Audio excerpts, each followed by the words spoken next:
Michael Manson. Lynette Fromme is 38 now. She hasn't seen Charles Manson in more than 12 years, yet she remains close. He's a once-in-a-lifetime soul.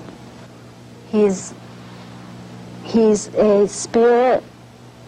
He's got a lot of spirit. He's got more heart and spirit than anyone I've ever met. And he's truthful. Fromme still corresponds with Manson, who's serving a life sentence in California. And it was this new book about him which angered her. The book is controversial. That's the only thing I can say about it. It's controversial to me. And when I first called you, I was furious. And I wanted to just call attention to the fact that it was a lie. But then I found there was a little bit of truth here and there. The book is written by Newell Emmons, an ex-con who did time with Manson back in the 50s and 60s. It is supposedly Manson's words, as told to Emmons. Well, they're not his own words. So the title is false, as far as I'm concerned. The book is worthwhile in the sense that it does have a thread of Manson throughout it, except that Emmons claims that Manson read the manuscript, or most of it, or heard it, and that's not true. Fromme's been confined here since 1979. This is the only federal correctional facility for women in the United States. She lives in this dorm-like building, which she shares with 60 other inmates. She's been eligible for parole since 1985, yet she says she doesn't want to leave. Yeah, the parole board does not hold my life in its hands. And I don't want to be too critical, but men tend to think they do. Charlie never thought he did. He never expressed all this desire for power, this desire for acceptance. Emmons is making him more normal, or putting himself on him. Would it bother you if you spent the rest of your life here in Alderson, West Virginia? You know, that's a hard question to answer. I have to say that sure, it would bother me, but at the same time, I would rather be right with myself than to just take something short of what's right. Prison officials say she's adjusted well to other inmates and has never attempted escape. Her work assignment includes landscaping when weather allows and indoor maintenance work in the winter. Much of her time is spent thinking about Manson. I fall in love with him. Excuse me, I fall in love with him continuously, but he's very brilliant. And yet, whatever he wants to be, I let him be that. Alan Cohen for ABC News in Alderson, West Virginia.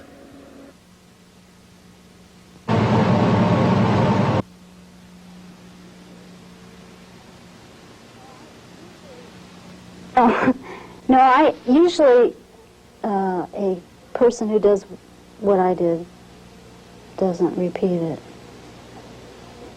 I can't imagine myself doing anything like that. And I don't even think about Ford. Other people do. I associate him with me. I don't. Good evening. I'm Harry Reasoner in New York. I'm Howard K. Smith in Washington. We have only one headline tonight. It was 10 a.m. California time, September 5th, 1975. Then President Gerald Ford had just left his hotel and was walking across the street to the state capitol, ready to address the legislature. And I actually said to myself, are you going to use this gun that's on your leg? This weighty piece that was walking me down there to the Capitol building. And I said, let's just go and see. Ford had his hands out and was waving and had just come from breakfast with the businessmen, and he looked like cardboard to me. But at the same time, I had ejected the bullet in my apartment, and I used the gun as it was. The chamber was empty, but Secret Service agents found 4 bullets in the clip. Fromme claimed she was given the gun for protection, and when Ford came to town, she used it to take a stand on the environment. I said, he was only 2 blocks away. I said, I got to go and talk to him. And then I thought, that's foolish. He's not going to stop and talk to you. people have already shown you can lay blood in front of them, and they're not, you know, they don't think anything of it. So I said, maybe I'll take the gun. And I thought, I have to do this. This is the time. I was unprepared. Didn't it occur to you, of course, that you would be... No! In prison? No. I didn't even... If I had planned to be in prison, I would have gone to state prison in California. Fromme got within 2 feet of the president when a Secret Service agent spotted the gun in her hand. The Secret Service agents were frantic, and they had the gun, and they kept going after my hand, and they were bending my arms and my hand, and I said, it's okay. I had one hand free. I was telling them it's okay, it didn't go off. And there's a picture of that. I've seen it, you know. And in fact, I was so relaxed, there's some guy who I would like to contact me. He came through all that fear and held my hand up like this. He just touched it and held it up. And that's how relaxed I was. I was telling him, take it easy, it's okay.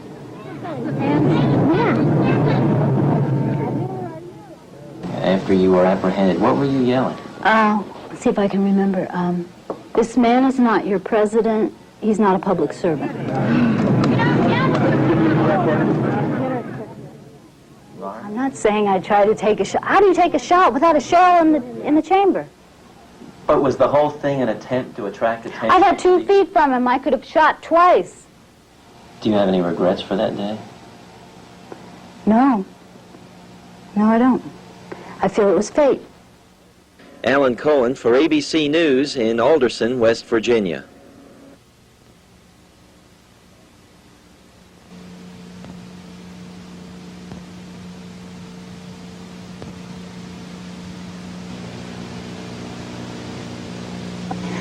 He's got it. You know, he's got everything he wants coming from me. Because he gave me everything. He gave me so much. He gave me experience. He let me in on feeling. He cracked the shell that was trying to be so adult and so cut off from all feelings like we were trained to be. Lynette Fromme met Charles Manson on the street when she was just 18. That was 20 years ago. Oh, I definitely went after him. When I saw that he wasn't pushing and that he had spirit and that he understood me, I went.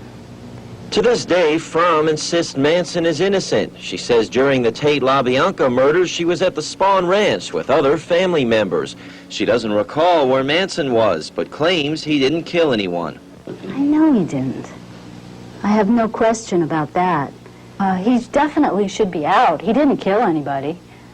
And I take responsibility for that. I would rather be in, because I know I laid a lot of my thinking in his mind. And in a recent NBC interview, Manson said he has no remorse. He claims he didn't kill anyone. You've got it stuck in your brain that I murdered somebody. What do you want to call me a murderer for? I've never killed anyone. I don't need to kill anyone. I think it. I have it here. Maybe I should have killed 400 or 500 people, then I would have felt better. Then when I felt like I really offered society something. At Manson's trial, Fromme kept a vigil outside the courthouse with other family members. She was asked how all the publicity affected her. A lot of pushing for something that people want, you know, and we got it, you know. But they can't grab at it, you know. They just have to be patient and give. And it's in everybody. Today, Fromme is not ready to leave prison. She says confinement is not easy to describe to those who haven't been there. I think it's unnecessary. I don't know why you have me locked up when I could be of value. But until policy changes for air and trees, water, land, wildlife, until, like CCC camps, bring the kids to the land, I'll be here. Fromme says she's learned a lot about herself while here, but she may stay the rest of her life. She's eligible for parole again next month, but she has no plans to apply.